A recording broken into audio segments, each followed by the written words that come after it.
This week, the Ironman Pro Series has its first stop in North America with the Athletic Brewing IRONMAN 70.3 Oceanside. Now, the start lists are stacked for this race, with many athletes making the trip to America from Europe and Oceania. This is a fighting chance presented by HOKA. I'm Laura Siddle, or Sid, and I'm here to give you all the previews and reviews of the Ironman Pro Series. The Athletic Brewing IRONMAN 70.3 Oceanside has always been seen as the unofficial official start to the Northern Hemisphere race season. It always has a stacked start list, with athletes racing out the gate at the start of the year, some just testing early season fitness, others using as a hit out before Ironman races in the following months. With the start of the Ironman Pro Series, this has only elevated and strengthened this start field even more, with more and more pros heading to California for important points and World Championship slots. But before we get too excited about Oceanside, let's have a look back at the awesome racing that took place at the ISUZU IRONMAN South Africa. Good morning and welcome to the 2025 ISUZU IRONMAN South Africa African Championship and our first full distance stop of the Ironman Pro Series of the year. A phenomenal race coming up for you guys.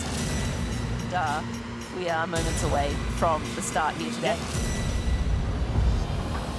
There they go, and Jamie Riddle right in the middle. And the ladies are away.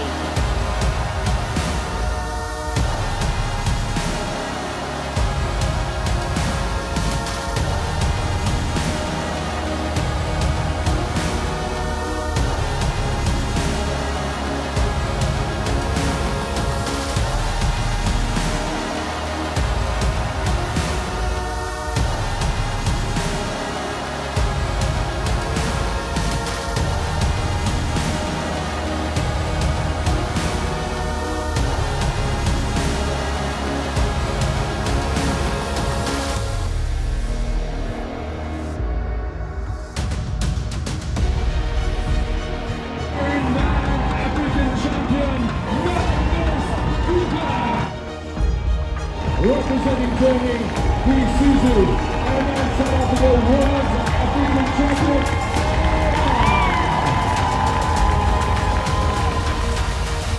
It was an overall really good day. The gap on the swim was a little bit larger than I maybe would have hoped and expected, but yeah. Then on the bike I tried to pace it on my own this time instead of like bridging the gap really quickly. I was a bit more conservative, and it was a fun course with the wind. And then on the run, yeah, before I went to bed yesterday I said to my supporter and my coach that if I had a big gap after the bike I would do the first half in 1:15 and then do a 1:20. And I did the first half in 1:15. But then when I put down the pace in cruise control, it got really tough. So I think I maybe went out a bit too hard, but I managed to fight to the end, and I'm really happy. It's a good signal to send to the others, and now I have the win and the qualification, so I couldn't be more happy. Ironman South Africa champion, how do you feel? Overwhelmed, happy, and really sore. I had overall a really good day. Swim was good. I felt just really happy in the sea the last few days, which is very unusual for me that I'm happy in the water. On the bike I just stick to my own plan, I stick to my numbers and just pretty much rode solo. But I quite like it because I can focus on my own effort, and I got a bit tired on the last lap, but then I saw Marta at the front and that gave me like an extra motivational boost. And the run I started a bit too fast, and that made for very hard last 20 Ks, but yeah, overall I'm just incredibly happy. I was a bit afraid to celebrate too early, to be honest, because Marta was not far behind and I wanted to stay focused and concentrated until the very end. So I just, when we went under the road, that was my moment when I thought, okay, now it's safe, now I can enjoy it, and I was just soaking it all in, and it was just really incredible. With Ironman South Africa being a full distance race, that meant a total of 5,000 points for the winner, which of course resulted in a change of the overall Ironman Pro Series rankings. So let's take a look at how things now stand.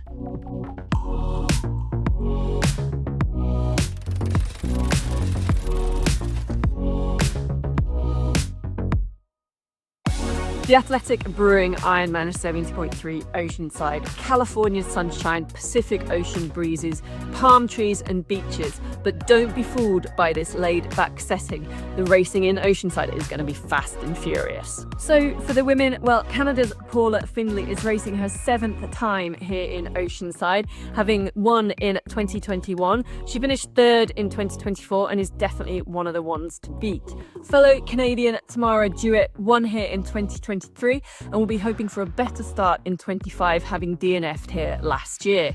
Jewett, traditionally known for her run, has been steadily infiltrating the front swim and bike pack, so could very well be in the mix. On the men's side, well, where do you start? With 75 starters, but it's hard to go past the Norwegians Christian Blumenfeld and Gustav Eden. But don't forget the third Norwegian, Kasper Storns. Now, he's finished first in the last 3 Ironman 70.3 distances he's finished.